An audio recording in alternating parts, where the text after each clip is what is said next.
Questions put by members to ministers. The Honourable Leader of the Official Opposition. Thank you very much, Mr. Speaker.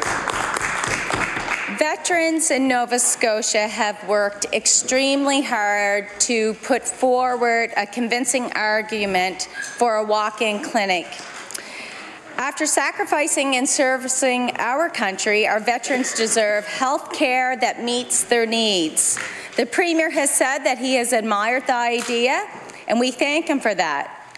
The All-Party Veterans Committee supports the idea as well. However, there was no mention of funding for this worthy project in the federal budget. What concrete steps did the Premier take to lobby his Liberal counterparts in the federal government to fund the worthy project that has the support of all our veterans and all political parties in this chamber? The Honourable Premier. Thank you, Mr. Speaker. As the Honourable Member said, I have provided my endorsement and support of the idea that was brought forward by the Conservative caucus. Mr. Speaker, I've reached out to our national party, continue to work with them to ensure that at Camp Hillies that walk-in clinic is made available. What I did say when I added my agreement that I believe it is the responsibility of the federal government. I will continue to work with them and my colleagues here to impress upon them the important investment that will be required on behalf of the national government to support the many veterans who have called Nova Scotia home. The Honourable Leader of the Official Opposition. We all should be speaking in support of this, and we all know that there are 32 Liberal MPs in Atlantic Canada.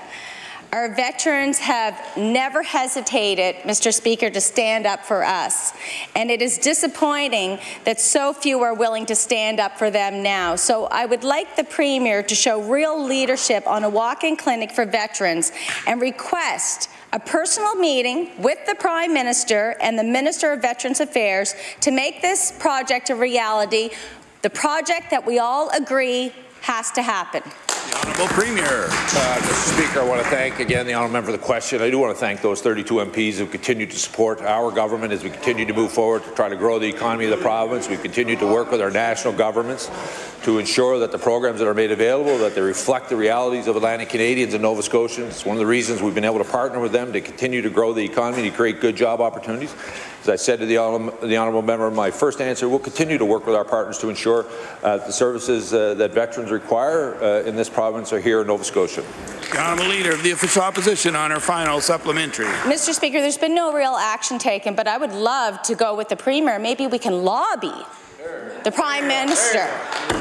The shortage of family doctors in our province, coupled with the unique needs that many veterans have, some of our veterans get insufficient health care, or worse, no health care at all. The idea of a walk-in clinic for veterans is not a new one. The Premier has had time to discuss it with his federal cousins and to get answers from them. I think we can all agree that we haven't taken enough action on this. We need to see some progress on this. So since the Liberal federal government appears to have turned their back on our veterans and their needs, will the Premier please take immediate steps to establish a veterans walk-in clinic without the help of Ottawa? The Honourable Premier. Mr. Speaker, again, I want to thank the Honourable Member for the question. Again, I want to remind her, I've said many times, I believe it is the responsibility of the national government to make those investments. We're working to ensure that we continue to invest in mental health services in our province, continuing to make sure we invest in classrooms in our province, we continue to make sure we attract more healthcare providers in our province, Mr. Speaker, but it is the national government's responsibility, in my view, to make that investment that is required. We're going to continue to work with our colleagues across all departments to ensure the importance of the national government understands the importance of the investment that will be required here at Camp Hill. The Honourable Leader of the New Democratic Party. Thank you, Mr. Speaker. I would like this morning to table the following 9 dictionary definitions of the word lobbying: Webster's, Oxford's, Fowler's, Black's, as well as 5 other dictionary definitions of the word, not one of which, Mr. Speaker, defines the word lobbying in terms of a request for funds. That, however, is the definition that the Premier has insisted on, as he has contended that he was not, in his view, lobbied by Jean Chrétien. Mr. Speaker, the Premier does not in Nova Scotia get to invent his own language. So I want to ask him, why will he not simply admit that what looks and sounds and smells like lobbying, in fact, has been lobbying, and then move to rectify the situation? The Honourable Premier. Thank you, Mr. Speaker. I want to thank the Honourable Member for his question. I want to tell him over the last 4.5 years, I've had the great fortune. We work in so many, not only Nova Scotians, but people around the world who want to make sure we have the proper investments in our province. It's why over the last 2 years, we've seen more young people stay in our province than we had in the last number of decades. It's why we've moved ourselves back into fiscal health, Mr. Speaker. It's why we continue to make sure that we make those investments to attract the young people that want to be in this province. We get some young people who are in the audience, in the gallery today, who had been here, met some of them today, very much optimistic about the future in our province, and we're going to continue to make those investments. And Mr. Speaker, let me be very clear, anyone who wants to come to this province to continue to drive economic development, I'll be more than happy to meet with them. The Honourable Leader of the New Democratic Party. Mr. Speaker, an open and respect-filled tone is one of the greatest assets a government can have. So it's a serious concern that when the Nova Scotia chair of the Canadian Federation of Students published recently an opinion piece critical of the government's failure to pass legislation to address sexual violence on campus, that the response of the Minister of Advanced Education was to cancel scheduled meetings and to suggest that these students would not in future be welcome at meetings in his department. Mr. Speaker, I want to ask the Premier if the Minister of Advanced Education's conduct in this matter is in keeping with his standards of openness and respect. The Honourable Premier. Mr. Speaker, I want to thank the Honourable Member for the question. I want to tell him under successive ministers in Labour and Advanced Education, we are now requiring our post-secondary institutions to have a sexual assault strategy on the campus. Their funding that we will go to them will be contingent on that being in place under the leadership of the Minister is continuing to work with our post-secondary educations. I also want to draw the Honourable Member's attention to the work that the Minister has been doing with the Graduate Opportunities Program, where we're seeing more young people find their first job in Nova Scotia, working with our private sector, working with our universities, so that we're providing hope for the very young people that he's referring to, Mr. Speaker. And I'm optimistic, like many, many young people are in this province, that they finally can see themselves building a future, an economic future in this province, Mr. Speaker, one that they can help raise their family and build on their own dreams and hopes. The Honourable Leader of the New Democratic Party. Thank you, Mr. Speaker. Earlier this week, the Premier derisively characterized those whose opinions differ from his or from the opinions of his government as the word he used was noise. Now, I don't think I'm alone in finding this a troubling sign, and not the first troubling sign, of a government that is performing inadequately when it comes to openness and respect and listening. Mr. Speaker, I want to ask the Premier, what kind of leadership does he think he's providing when he dismisses views other than his own as noise? The Honourable Premier. Mr. Speaker, again, I want to thank the Honourable Member for the question. I want to remind the Honourable Member, Mr. Speaker, that under our government's leadership, Mr. Speaker, Executive Council members' expenses are all online. Nova Scotians can view them and look at them. We'll continue to make ourselves accountable. Mr. Speaker, I hear some conversation, Mr. Speaker, not to be getting upset from the other side. Mr. Speaker, the fact of the matter is, Mr. Speaker, it was this Executive Council, Mr. Speaker, that actually ensured that Nova Scotians should have access to their expenses online in a timely fashion, not only ours, but those of the executive team. I want to remind the Honourable Member, Mr. Speaker, that under this leadership, we've just tabled our third consecutive balanced budget. I want to remind the Honourable Member, under this leadership, what we've done is continue to work with Nova Scotia so that young people see a future for themselves in Nova Scotia, and we're going to continue to make sure, Mr. Speaker, that we move this province forward in a positive, optimistic way, like many Nova Scotians see us. The Honourable Leader of the Official Opposition. My question is for the Minister of Justice. For a year, I have been corresponding with Angela Power. She has been struggling for a number of years to secure thousands of dollars owed to her by her ex-husband. Ms. Power has been rebuffed in her efforts to have the maintenance enforcement program proceed with the sale of her ex-husband's property, on which the program has a lien. I asked the Deputy Minister of Justice for a meeting between myself, the Minister, and Ms. Power. So far, the Deputy Minister has provided a list of enforcement actions, but has ignored my request for a meeting.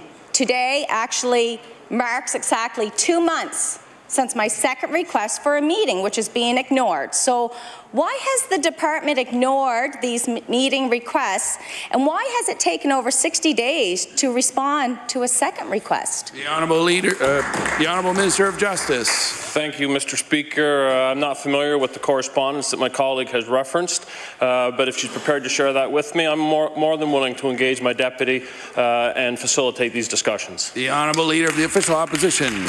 This has been going on, Mr. Speaker, for a year and a half, almost 2 years. I will even table the waiver, and I do know for certain, I know the Minister has a lot of people to remember. We have discussed this. Ms. Power is now in a very precarious situation. Even though she works extremely hard to provide for her 2 children, she is now faced with having to sell her home this spring.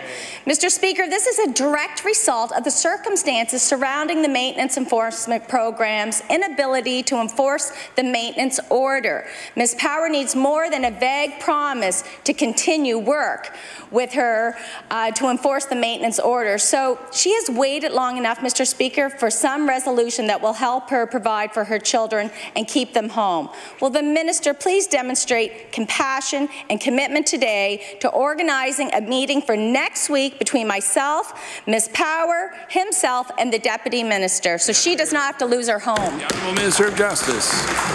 Thank you, Mr. Speaker. I appreciate the question from my colleague, but my colleague has herself identified that she's been dealing with this matter for 2 years, Mr. Speaker. This is the first I've heard from my colleague on this specific subject, Mr. Speaker. Mr. Speaker, what I do want the House to know, because I'm very sensitive to these types of discussions, Mr. Speaker, where single mothers and young families are impacted by these very circumstances. We have taken significant steps, Mr. Speaker, to update and amend the maintenance enforcement program, to advance legislation through this House, so that we are providing young mothers and young families the opportunity to be successful in our communities, Mr. Speaker. These circumstances are no different. We'll continue that work, and I look forward to enhancing the maintenance enforcement program further. The Honourable Member for Cape Breton Centre. Thank you, Mr. Speaker. Mr. Speaker, this morning we were looking forward to hearing about the government's commitment to expanding the Labour Standards Act to include provisions for leave from work related to intimate partner violence. However, I must say that the provisions leave a lot to be desired.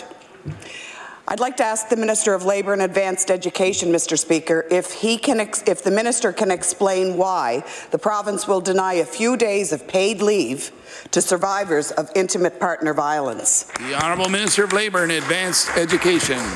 Thank you, Mr. Speaker. I'd like to thank the member for the question. Mr. Speaker, we have brought a bill forward today which ensures that any individual who is actually in a domestic violence situation and has to take time off work, they will not lose their job. Mr. Speaker, we're here to support the victims. We're here to ensure that not only do they get a period of time off at their choosing, but they also get intermittent days off. And there's 10 intermittent days in the bill and up to 16 weeks of leave from so that the individuals can deal with their situation. Stressful situation, Mr. Speaker, for the individuals to be in, and they should not have the added stress of possibly losing their job, and that's what we're putting in place. Thank you, Mr. Speaker.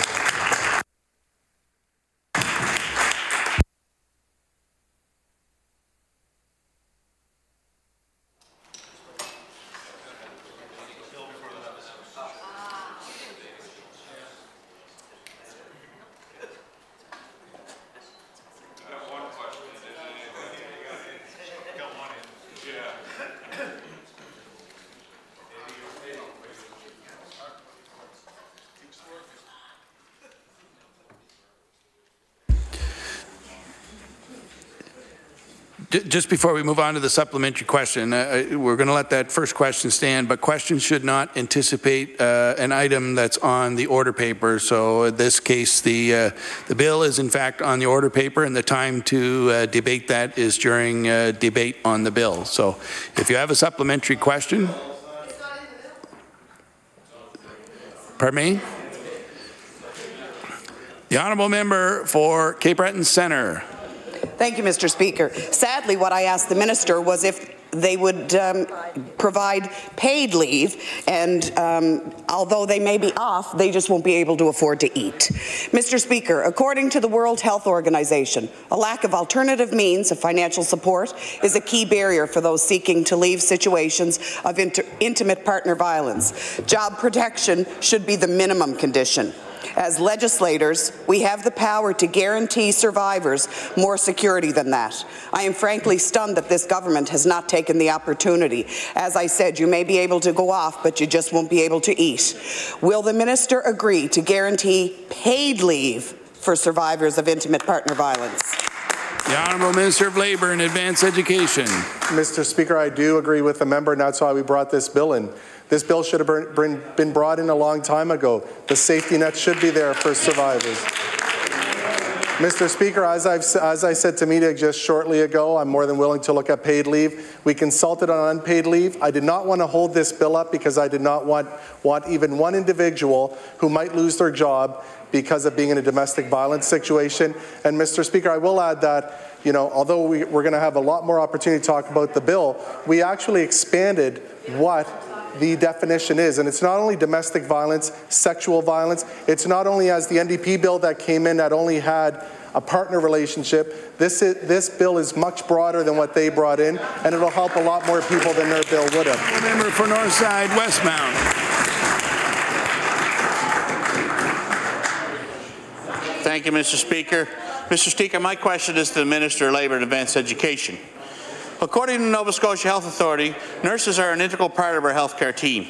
In fact, there are 116 job postings for nurses on the Health Authority's website and a handful more on the IWK. We also have great nursing programs at our Nova Scotia universities. But unfortunately, Mr. Speaker, we have a loan forgiveness program that excludes nurses and other professional four-year degree students. My question to the minister is, why has the minister blocked graduate nurses from the loan forgiveness that is offered to most other new grads? The Honourable Minister of Labour and Advanced Education. Mr. Speaker, I'd like to thank the member for the question and to actually put the spotlight on what this government did with our loan forgiveness program. The individual is right. The loan forgiveness program does not apply to people at the graduate level.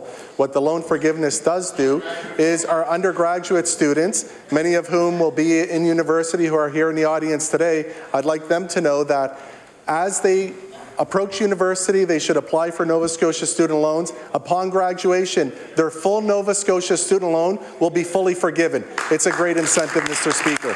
Member for Northside Westmount. Thank you, Mr. Speaker. Mr. Speaker, our nursing programs in Nova Scotia are a four-year graduate nursing degree program, undergraduate program that allows a nurse to fully practice when she enters the workforce. Mr. Speaker, Nova Scotia has an aging population. It makes it very important to keep our bright and young people here at home. It also means the need for trained nurses will only increase. That's why the government's policy of denying loan forgiveness to graduating nurses is so hard to understand. So my question to the minister, will the minister commit today to re-examining this unfair policy that denies nurses loan forgiveness? Minister of Labour and Advanced Education. Mr. Speaker, I'm more than happy to take a look at the policy. I'll look at any policy. I have no problem even working with the member and having a look at it. Mr. Speaker, what I would like to also add, as the member pointed out, we do have nursing programs in this province, and I know in the last few years, every nurse graduating has been hired, and I believe that was the case even under previous governments. Honourable Minister of Labour and Advanced Education. Mr. Speaker, it's a great program, and there's great opportunities for the graduates when they do graduate. The Honourable Member for Cape Breton Richmond. Mr. Speaker, my question is about the Lennox Passage Bridge, which connects Ile Madame to the mainland. The Lennox Passage Bridge is a 6.5-meter bascule or a drawbridge that is powered by electricity. The bridge is manually operated by a provincial employee in an operating booth stationed on the west side of the bridge. The operating booth does not have a toilet or a sink with running water. No sink or running water, Mr. Speaker. Occupational health and safety guidelines requires that workers have access to both, and I'm going to table the guide to Part 4 of the Nova Scotia Occupational Safety General Regulations. Is the Minister of Labour and Advanced Education aware that this provincially operated workplace is not compliant with the OHSA regulations? The Honourable Minister of Transportation. There's a difference. Thank you, Mr. Speaker. My apologies. The Honourable Minister of Labour and Advanced Education. The Honourable Minister of Transportation. Thank you, Mr. Speaker, and I'm happy to answer that question. Order, please. It's the prerogative of Executive Council to determine who answers the question. The Honourable Minister of Transportation. Thank you, Mr. Speaker, and Order, I appreciate please. I'd like to remind the honourable member that the rules are not different. The rules are well established in the handbook. It's the prerogative of Executive Council to determine who answers the question. The Honourable Minister of Transportation. Thank you, Mr. Speaker, and thank the member opposite for the question. I'm more than happy to answer the question. That's a very important link that we have in our highway system in Nova Scotia, and like our 9 ferry system, there are particular circumstances that apply to those particular circumstances. This is not a ferry, it's a bridge, and we are actually looking at upgrading the availability. There have been some changes from the Department of Environment and how you can handle that sort of thing. So we're happy to take a look at that particular situation. Thank you. The Honourable Member for Cape Breton Richmond. Mr. Speaker, I'll try this again, and I was actually going to ask about the capital plan, but I would like to ask again the Minister of Labour and Advanced Education. I am asking specifically about a violation to OHSA.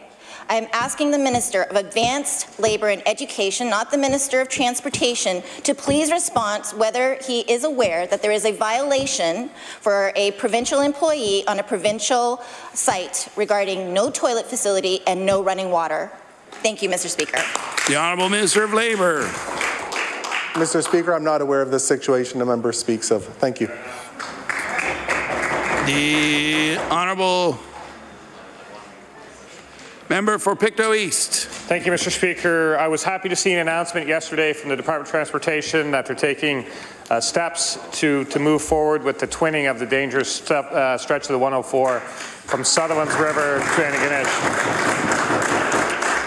For this stretch, I am in favour of the safest road built as fast as possible in the least amount of time, and I was interested to see the department has a consultant's report that says pursuing a private sector model can save the province as much as 14.5% on the construction and operation.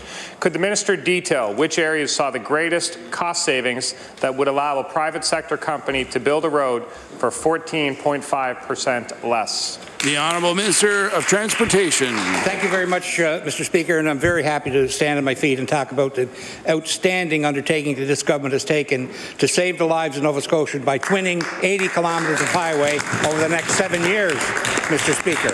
In particular, the 38-kilometre section to which the member refers. I would also like to point out to the members that you know that really the Mi'kmaq of our province are the original road builders. They travelled well-travelled paths for food, trade, and community, and our roads perform the same function today. We know that twinned highways save lives, full stop. The quicker that we can bring these twinned highways to our Nova Scotia motorists, the better off we are as a society. The Honourable Member for Pictou East. Come on, Mr. Speaker. I mean, 14.5% of Nova Scotians might think that that was actually an answer to the question that I asked. I'm asking about 14.5% savings. Now, I understand that that number comes from a consultant's report. Perhaps that consultant report is in a draft format, but it's enough for the minister to quote from it. I wonder if it's enough for the minister to share some details with this House. I asked the minister, would he table the consultant's report so Nova Scotians can see exactly how this 14.5% in savings can be realized over what the department can do. The Honourable Minister of Transportation. Thank you, Mr. Speaker. And as I'm sure the member opposite would know, in the world of purchasing, bulk purchasing results in much better prices for activities. Think about 38 kilometres of pavement. Think about, I believe, 28 structures that are involved in this process. Think about consolidating the management of that process throughout the cast across the $300 million expenditure. Mr. Speaker, and 14.5%. Minister of Transportation has the floor. Order, please. The Honourable Minister of Transportation. Here, 14.5% of $300 million is $43.5 million, and I can't wait to redirect that into other areas of our transportation budget. The Honourable Member for Dartmouth North. Mr. Speaker, the Minister of Transportation and Infrastructure Renewal announced yesterday that his department is seeking proponents to twin the 104 highway in a P3 deal. Such a deal could see a private contractor design, build, finance, operate and maintain the highway. Mr. Speaker, last year this government said they would not pursue toll highways, but now it seems like Nova Scotians will be on the hook to line a private corporation's coffers another way. Mr. Speaker, does the minister think Nova Scotians should be handing money over to private corporations for roads? The Honourable Minister of Transportation. Thank you, Mr. Speaker. It's incumbent on government to determine what the best disposition of the precious budget of this province, the taxpayers' money, is, what the disposition of that is. In the instance of our twinning program, we have absolute evidence from the Cobequid Pass experience that the money is saved, but more importantly, time is saved, and time translates into lives, Mr. Speaker. Thank you very much. The Honourable Member for Dartmouth North. Mr. Speaker, Nova Scotia's experience with P3s is clear. The public pays more and corporations walk away with millions. The private company responsible for the Cobequid Pass provided just $66 million for the project, while Nova Scotians have since paid more than $300 million in tolls. That does not seem like a good deal to me. Mr. Speaker, will the minister promise Nova Scotians that he will not siphon our tax dollars to private corporations through another P3 road scheme? The Honourable Minister of Transportation. Thank you, Mr. Speaker, and thank the member opposite for the question. I would like to just again reference the Cobequid Pass as a shining example of a P3 process that has put money in the pockets of Nova Scotians. But more importantly, the most recent example is the Nova Centre. And who does not think that that is a tremendous project? That was a P3 project brought forward by the, Mr. Speaker, by the current third party when they were actually forming the government of this province, and a wise decision they made. The Honourable Member for Cole Harbour Eastern Passage.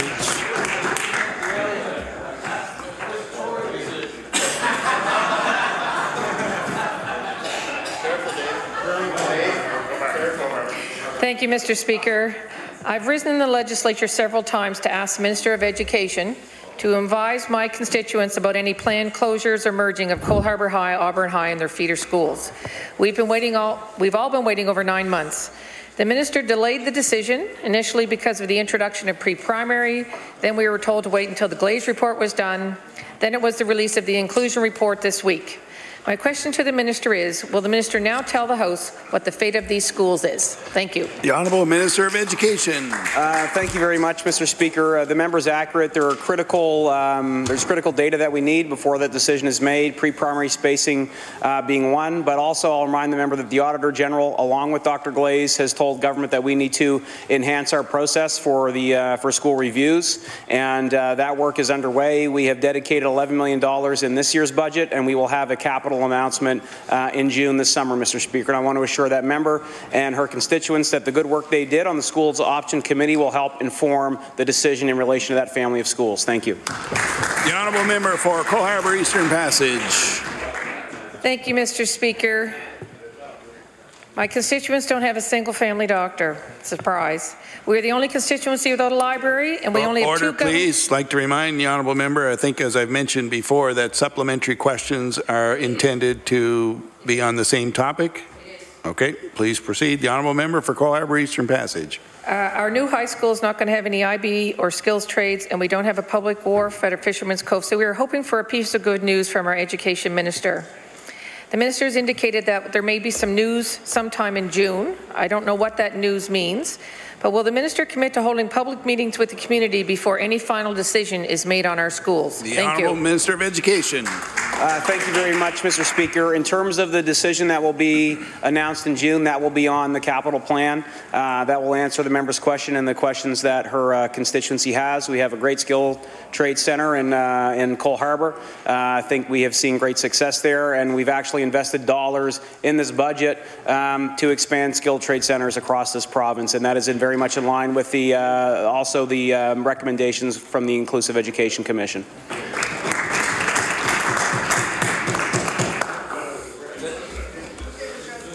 The honourable member for Cumberland North.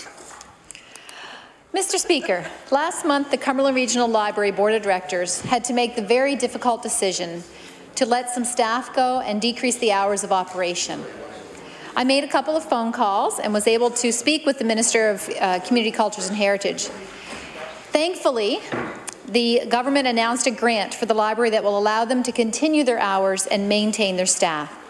While the Board of Directors and I are very grateful for this last-minute funding, I must ask the Minister of Community Cultures and Heritage, why did the department wait until the 11th hour and let the Board of Directors go through this stress? And is there a long-term plan for funding of our libraries? The Honourable Minister of Communities, Culture and Heritage. Thank you very much, Mr. Speaker. I thank the member for the question. We know that library funding, the current model, doesn't work, of course, as it traditionally did. A lot around demographics. So we are now waiting a report on a new funding model for libraries in the province. They are certainly, you know, a major part of our communities, community hubs, welcoming centres, an array of services they offer. And I was pleased that we did give the 9 library boards almost $500,000, the second year in succession, while a new plan is being developed. The honourable member for Cumberland North. Thank you, Mr. Speaker, and thank you for the response. Cumberland Regional Libraries are a critical part of education and the cultural life in our communities. And they provide essential services, free learning opportunities for adults and children alike. And they play a vital role in promoting local arts and culture. The Cumberland Library System saw a 42% increase in program attendance in the year 2016 to 2017. Yet in this budget, Mr. Speaker, the provincial libraries have received a 0.1% increase over last year's estimate. My question to the Minister of Communities, Cultures and Heritage, is this increase an appropriate or respectful way to fund this crucial link to Nova Scotia communities? The Honourable Minister of Communities, Culture and Heritage. Thank you very much, Mr. Speaker, and thank the member for bringing this forward. And I know it's an issue that all MLAs have had to deal with in their constituencies, but in particular, I'd like to point out the work of my colleague from Kings South, who gave great detail to this issue some time ago, and certainly alerted the department to form a committee to look at a new funding formula that will make sure that core services of our libraries, that we work in partnership with municipal units and the boards right across Nova Scotia, and within a very short time we'll have that new funding formula that will support public libraries in our province. The Honourable House Leader for the Official Opposition. Thank you very much, Mr. Speaker. My question is for the Minister of Transportation and Infrastructure Renewal. The Abrams River Bridge on Highway number 3 in Saint-Anne-du-Ruisseau is in pretty rough shape, and I was happy to see it on the replacement list for this year. The current bridge, or it actually is a box drain, culvert design that restricts the amount of water that can flow through from basically the ocean side to the, I would call it the swamp or the meadow side. Residents are concerned, however, that the department is replacing it with a free-flowing bridge. Can the minister offer some insight into why the department is changing the type of culvert or bridge? The Honourable Minister of Transportation. Thank you, Mr. Speaker. And of course, in all probability, that structure that's in place is from a different era. And one of the guiding principles that we use when we're replacing structures today is to inform ourselves of the environmental impact associated with these kinds of structures that were built in a different time. Sometimes that will take us to a point where we would redesign the particular structure that's involved.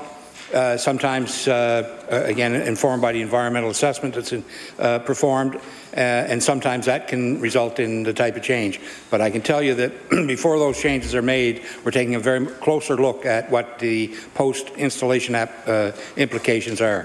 Thank you.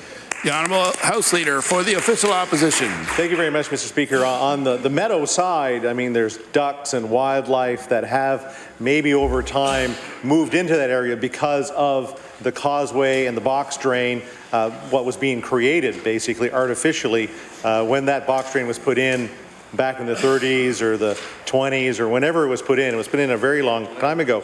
But the residents feel that they've been well served by that design, but they're really worried about flooding and other things that might happen because of that change. So can the minister commit to consulting or having his staff consult with residents of the area to either modify the design or help allay their concerns? The Honourable Minister of Transportation. Thank you, Mr. Speaker. And in terms of going back and rewriting what something that was in a practice maybe as much as 100 years ago, we strive to find a central ground where we can find a solution that suits everybody. And I'm very appreciative of the fact that in these circumstances you do have infill. People have moved into that area. They depend on the terrain, as it were, that exists in their present circumstance. And we're very mindful of what changes that could happen. And we will undertake to find out and talk to people in the area about what the best design might be. Thank you. The Honourable Member for Dartmouth North. Mr. Speaker, my question is for the Minister of Community Services. The Minister may be aware that Spring Hill High School in Cumberland County has started a food bank in the school. I can table that. A food bank for high school students who cannot afford enough to eat. That's the kind of Nova Scotia this short-sighted budget supports. So, Mr. Speaker, before the Minister repeats her talking points about the promise of transformation and the small steps she wants Nova Scotians to accept as good enough, I want to know, will the Minister of Community Services admit that this budget is leaving children hungry? The Honourable Minister of Community Services. I want to thank the honourable member for the question, and I want to thank those students at Spring Hill who are thinking about their fellow citizens, their fellow students, Mr. Speaker, who may not have enough to eat. Mr. Speaker, as the honourable member will know, we are rolling out a breakfast program across this entire province, Mr. Speaker, because a breakfast program, while it helps students learn, Mr. Speaker, it's also an anti-poverty program because, in fact, Mr. Speaker, it removes the necessity for parents to provide breakfast to their children. And Mr. Speaker, there are lots of other things that we are doing as well, which I'll be happy to answer in my second question. The Honourable Member for Dartmouth North. Mr. Speaker, Nick Jennery is the Executive Director of Feed Nova Scotia. He knows a lot about food banks and the many Nova Scotians who rely on them because income assistance rates are too low. He wrote this week, "What we didn't see in the budget was an immediate hike in income assistance rates so individuals can access adequate food and shelter. The Department of Community Services has said it's coming, but we hoped government would give it the priority that's urgently needed to make it happen sooner. This is heartbreaking for thousands of Nova Scotians who will wake up hungry tomorrow." Does the minister find it acceptable that thousands of Nova Scotians will regularly go hungry while they wait another year for this government to raise the rates? The Honourable Minister of Community Services. I want to thank the honourable member for the question, and as she is well aware, we are in fact removing the calculation of maintenance payments to income assistance rates, Mr. Speaker, which is roughly a $270 increase to income assistance for families who receive maintenance, Mr. Speaker. So that's a big change, Mr. Speaker. As well, we've also we will be introducing a new wage exemption program, Mr. Speaker, which will allow people who are on income assistance to earn more money, Mr. Speaker, to keep more of the money they earn, Mr. Speaker. We do believe we've increased the basic personal exemption. We've doubled the allowable assets, Mr. Speaker. We have made a number of improvements, Mr. Speaker, and we're not going to stop there. Thank you. The Honourable Leader of the Official Opposition. Mr. Speaker, my question is for the Minister of TIR. The Boat Harbour Act was passed in the spring of 2015, and it promises to close Boat Harbour by 2020. We all realize that remediation can be complicated and certainly can become a multi-phase project. We know that Nova Scotia Lands is managing the project, but 3 years later, we have made very little progress with remediation. Can the Minister please provide an update on this project and let the taxpayers know how much of their money has gone towards this project? The Honourable Minister of Transportation and Infrastructure Renewal. Thank you, Mr. Speaker. And I thank the member opposite for the question and the opportunity to highlight the commitment that this government has made to remediate the Boat Harbour situation. And much like the earlier question, in times past, decisions were taken without the information that we now have currently to inform us, particularly on an environmental impact perspective. This government has set aside $133 million to remediate the Boat Harbour effluent treatment facility. If the member was to go down there, you will see that there is work. There's work being done currently. There's an area that has been dammed off as an experimental area to get some learnings as to how we can get to the larger process. It's a fabulous project, and we are going to take that facility out of commission as the commitment has been on schedule. Thank you. The Honourable Leader of the Official Opposition. Thank you, Mr. Speaker, and I thank the Minister for his answer. We have been told, actually, by the Auditor General that the province's liability for this project has gone from an estimated $12 million in 2013 to an estimated $130 million in 2017. So for the record, that is a 900% increase in a liability. We also know that by 2020, Boat Harbour will be closed and a new treatment facility will be built. That means we are still 2 years away on a project where the trend has been that the costs almost double every year. With only a few months away from beginning the construction of a new treatment facility, can the Minister please inform the members of this chamber the amount of financial commitment that the taxpayers of Nova Scotia are responsible for towards this construction? The Honourable Minister of Transportation and Infrastructure Renewal. Thank you, Mr. Speaker, and thank the member opposite for the question. As I mentioned, we have set aside at this point $133 million to address the Boat Harbour circumstance. We are confident that we're in the ballpark in terms of how much will be required to do that, but whatever it takes, Mr. Speaker, to clean that facility up is what we're committed to as a government. Thank you. The Honourable Member for Pictou Centre. Mr. Speaker, my question is for the Minister of Health. Due to the rapid growth in research and development in the pharmaceutical sector, doctors may prescribe their patients with a life-saving drug that is not on the provincial formulary.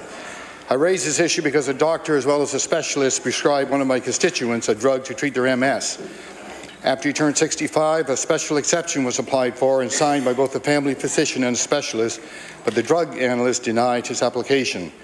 The alternative drug suggested by the drug analyst was used for a short period and his condition rapidly declined. He had no choice but to move in with his daughter so he could pay for the original drug that works for him. Question to the Minister. Will the Minister ask his department to provide special exceptions to those on particular drugs that have proven to help their conditions? The Honourable Minister of Health. Thank you, Mr. Speaker, and I thank the member for drawing attention to this very important issue with respect to progress being made around pharmaceutical advancements, Mr. Speaker. That's something that we're well aware of. But we do have to also rely on clinical evidence, Mr. Speaker. There's an extensive process that new drugs, when they come into Canada, before we're considering, it can be considered to be added to the Nova Scotia formulary. They require Health Canada approval. We go through clinical reviews within a Canadian context, Mr. Speaker. And once all of that is done, then we work nationally to try to negotiate the best prices possible. And then it comes to the provinces to try to make decisions. When we have clinical evidence, Mr. Speaker, and there are exceptions to be considered, those exceptions are considered, Mr. Speaker, but we do have to have some clinical evidence that shows these drugs do work. The honourable member for Pictou Centre. Mr. Speaker, when Nova Scotians are diagnosed with an illness, conditions that require regular medications that are not presently on the pharmacare formulary, it causes incredible hardship and in many cases impacts their situation in a very negative way. As we know, patients can apply for special exceptions. However, I am alarmed at the number of people who call my office saying they were denied, even after having the support of medical professionals to review their files and see them on a regular basis. Question to the Minister: will the Minister provide the House the number of special exception applications his department receives each year, with a breakdown of the number that are denied by a drug analyst, a person who is not a doctor and has never seen the patient? The Honourable Minister of Health. Thank you, Mr. Speaker. What I can advise the member, having seen some correspondence myself when people do correspond inquiring about special consideration, Mr. Speaker, in the vast majority of those instances where there has been a denial, it's often based upon the fact that although a drug may have Health Canada approval, it hasn't gone through the national clinical assessment in a Canadian context, Mr. Speaker. So it's often that until we get that level of clinical approval and oversight and sign-off, certainly individual physicians may have interest reading material from other jurisdictions and so on, as well as perhaps some advocacy and encouragement from drug companies themselves to physicians. But Mr. Speaker, we do have an obligation to the health and safety of patients to ensure we have a comprehensive clinical review first. The Honourable Leader of the Official Opposition. Thank you, Mr. Speaker. My question is for the Minister of TIR. Perhaps I didn't articulate well enough what my question was when I rose the last time, and I will take that onus on myself. So the question is, how much money of taxpayers' money has been spent to date on the remediation of Boat Harbour? Thank you. The Honourable Minister of Transportation and Infrastructure Renewal. Thank you, Mr. Minister, and I appreciate the clarification from the member opposite. I don't have that information available to me now, but I will undertake to get that for you. Thank you. The Honourable Leader of the Official Opposition. I appreciate that. It is probably one of the largest projects right now happening in the Minister's department. We all know that come July that we will definitely be starting a new project, a waste treatment facility. And we all know, because of an indemnity agreement that was signed by Mr. Bernie Miller, that taxpayers are on the hook for all of it. So I'd like to know, Mr. Speaker, how much will taxpayers have to pay for that project when it begins in July? Thank you. The Honourable Minister of Transportation. Thank you, Mr. Speaker, and I appreciate the question. And in the process that we're involved with in Pictou County at Northern Pulp, there is that confusion over the commitment to close Boat Harbour on the one side and to deal with the requirement for a new effluent treatment facility on the other. So there is a process in place which will continue the cost-sharing process with Northern Pulp on the design of the effluent treatment facility, and an environmental assessment study will be underway shortly.